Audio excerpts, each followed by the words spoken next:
earlier today we talked about Arsenal agreeing terms with a secret player, and I had a few guesses in that video, but my main guess was actually Cunha from Wolves, because his team is fighting to survive the Premier League, and I thought, listen, if it's a team that doesn't want to sell their player because they're fighting for something this season, it could be Cunha. Turns out to be him. It's actually him. So maybe it should work for us, though. But hey, let's get to that piece of news.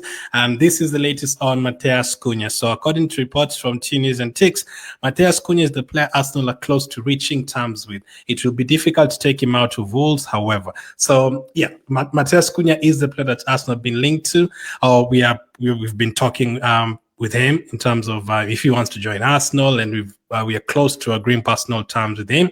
I think Cunha will probably want to join Arsenal. I think moving from Wolves to Arsenal is an upgrade, and Wolves is a good team, by the way. This one has not been great for them, but I think moving from Wolves to Arsenal would be an upgrade for him. The fact that you have a lot of Brazilians in the team as well, I think he would probably want to join Arsenal. He probably also knows that Arsenal have a few issues in terms of forward players. He would definitely get an opportunity to play there. So I'm sure the player would want to join Arsenal. But would Wolves want him to leave? That's the other thing. I don't think so. I don't think Wolves would want him to leave.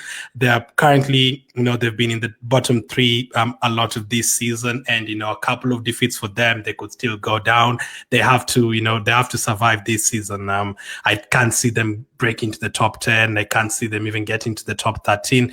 Only 19 games remaining. They are going to lose some, they're going to win some, they're going to draw some. And for them to have a good chance of surviving, they have to keep Matheus Cunha. That's the thing.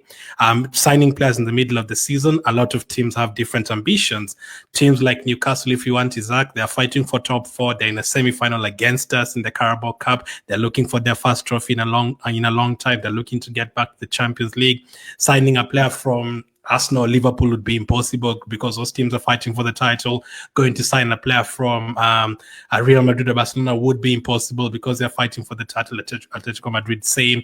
And anything that is fighting for Champions League, Europa League, battling to survive relegation, it's always difficult to buy players from there. Now, they might still sell them, but you'd have to pay a lot of money. So if someone like Matheus Cunha is worth 10 million, let's say, they know that they definitely need him, and they know that Arsenal are desperate for a forward player. They could easily say, you know what, instead of 10 million, let's ask for 60 million because they're desperate. That is how teams take advantage of desperate teams at a certain point. For example, a few seasons ago, Man United with Anthony, Ajax knew that Man United were desperate for Anthony, and they kept on, they asked for a crazy price, and that is what happened. So anything that is desperate for a striker right now, and there's a lot of teams at the end of the season, I'm sure Liverpool will be looking for a striker, Arsenal will be looking for a striker, a team like Chelsea might be looking for a striker, and you never know. Most of the big teams could be looking for strikers, and the teams that have good strikers and they know there's other teams that are desperate, they have the ball is basically in their court. They can ask for whatever price. They can ask to keep the player. That applies to Newcastle with Isaac. That applies to Sporting with Gyökeres. Sporting cannot give Gyökeres to Man United right now. Man United want him, but Sporting don't have to. They can ask for 200 million because they know how desperate Man United are at this very moment. That applies to every single team. So they don't have to sell him. But for us, we definitely do need him. Now, I did say when we were linked to him a week ago or something, I did say that Matheus Cunha, he's a player like Gabriel Jesus, but he would definitely add quality to our team, and he definitely add quantity to our team. But he is a player like, maybe he's a better finisher than Jesus, but similar traits in terms of, getting the ball, dribbling past a few players. He can play on the wing and all that. And he's played in the Premier League before. So again, another thing I said when we talked about Cunha last week is, this signing would remind me of like a Trossard signing, and the Trossard signing worked. Signing a player from a Premier League team, that time it was easier to sign Trossard because he had fallen out with the manager, but this signing would remind me of that. You bring in a player who's played in the Premier League for a few years, he's been scoring goals, he's been assisting goals, he knows what he needs to do when he comes up against a Liverpool and he comes up against an Everton, he knows all that.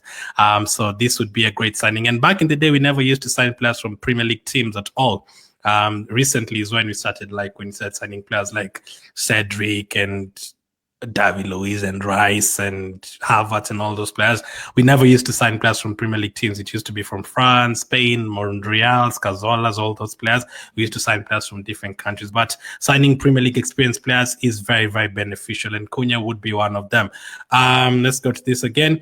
According to Sammy Mockbell, Arsenal are interested in signing Matheus Cunha, but it will be difficult to sign him in January. Wolves want to reward him with a new contract. Now, I think this goes down to the player, and I don't know. I don't know the character of the player. I don't know him personally, but he's currently suspended, by the way. I thought his suspension would be more, but it's only 2 games. He's going to miss the FA Cup and the Premier League games. So if he joined us today, he wouldn't miss too many games. Hopefully, if we actually do signing, hopefully he doesn't end up playing in the FA Cup, because if he plays in the FA Cup for Wolves, if he comes to us and is not able to play in that competition, it will be a same situation like Neto. So we don't want that. We need him in all competitions if we do sign him. So for Neto, would you guys want to sign Neto? Bring Neto to us. So when you talked about his stats so far this season, he's played 18 games in the Premier League, he scored 10 goals and he has 4 assists. So that is a good return. 14 goal returns in 18 games. That is great. And he's doing it in the Premier League.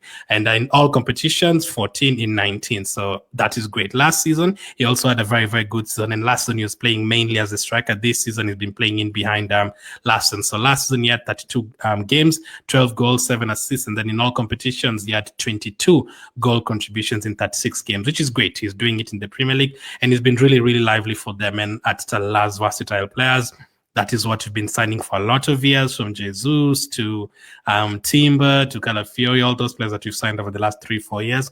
It's players who can play different positions. Declan Rice as well included in that. So, and Partey, somehow he can also play as a right back. So we do like versatile players, which is great. You want players who can fill in different positions in case of injuries, and Cunha would do that. So does Cunha improve our team? I think it does, both in terms of quality and in terms of quantity. Now, does it take us to the next level, like what you want from Gyökeres and Isaac? Probably not, but listen, Trossard came to Arsenal, he was only 20-something million. At that time, you're looking at players like Mudryk who are 100 million. But Trossard came to Arsenal, and I would say that half season and the full season that he had last season, he was very good in terms of goals and assists, and he contributed. You don't really have to pay 150 million to get, a player who's going to deliver for you. We just have to, be lucky in terms of getting the perfect player who fits into the culture, fits into the team perfectly. And we landed on Trossard with that. He fit in very, very well. If Cunha does the same, that would be great for us. That would be absolutely massive for us. But you never know. Obviously, we know Isaac and Gyökeres would be the perfect signing. But if you can, I don't think Isaac is possible, to be honest, to get him out of Newcastle. You'd have to pay like 200 million. But you rather get Cunha than get no one, pretty much. And if it's between Cunha and someone like Kubo from Sociedad, I'd probably go with Cunha with the Premier League experience, and he's done it and he's ready to go. No need to settle in at all. Just like Declan Rice, you just start right away and you play the very next game. So I think you definitely improve our team in terms of quality and quantity. So that's the latest on Matheus Cunha. Let's see if Wolves, it's up to him pretty much. So I don't know if Wolves will give him a new contract. I mean, again, as I was saying, he could be, I don't know his character. I don't think I mentioned it. I said I was supposed to say something after that, so I got confused. His character, I don't know him as a person, but the way, it looks to me like that kind of player would be like, no, I'm not playing. I'm going to Arsenal. No, I don't want to play. I am leaving. He kind of looks like that kind of player, but let's see what happens with that. So that's the latest on Matheus Cunha. Now,